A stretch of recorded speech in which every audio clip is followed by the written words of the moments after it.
So the travel show is looking at the Adriatic coast here in Montenegro. We're looking at the new developments, and we're also looking at the things that are traditional, all the old stories, and we're looking at talking to people. So we're not a travel show that will tell you this is where to go and what to see and what to do and where to stay. We're more interested in the stories. We want to hear from local people and to see what the issues are on the ground. But specifically, what are we doing? Okay. So during my time here in Montenegro, I've taken part in the Camellia Trophy. So I was rowing with a local crew in Stoliv, so that was really a lot of fun. I loved speaking to some old people who've been here for years, and they've been taking part in this rowing race for the last few years. And we've also been speaking to the university and their underwater mapping in Kotor Bay. That was great. I didn't understand or realize that there was diving to be done here in Kotor Bay. So that was a fantastic experience to see underwater Montenegro, a side that I never knew even existed. And the roads, the Yugo trip. Oh, yes. And we also drove in a traditional Yugo car down the Serpentine Road with the hairpin turns. That really was quite unnerving for me, because I don't usually drive on this side of the road. In the UK, we drive on the left-hand side of the road. And also, it's so tight. And driving such an old car, I found that quite an exciting and slightly scary experience. What's your impression of Montenegro?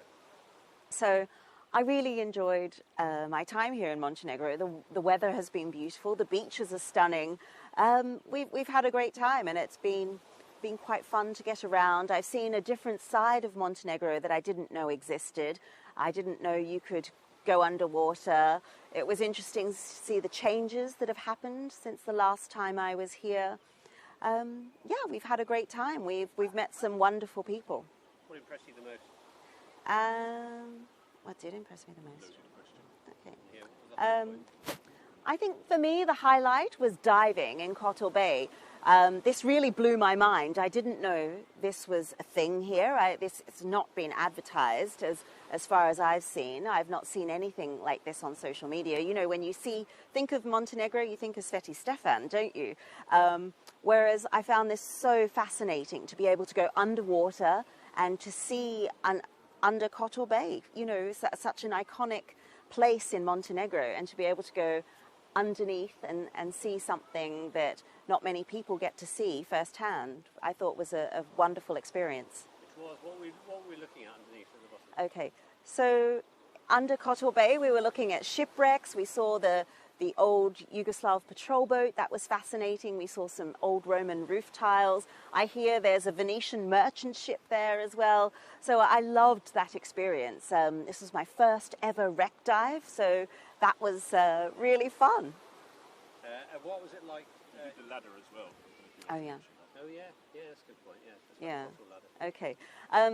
After a day's filming, I decided to do the ladder of Kotor. So that was great fun. It was a bit taxing climbing up, but it was a wonderful, wonderful, wonderful view up the top of overlooking the city. It was such an experience, and I really enjoyed that. Even though that wasn't part of our filming schedule, I'm really glad I took the time to make that climb.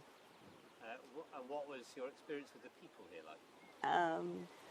Yeah, I loved meeting Montenegrin people. You know, it was so refreshing. Everyone was very honest, very welcoming.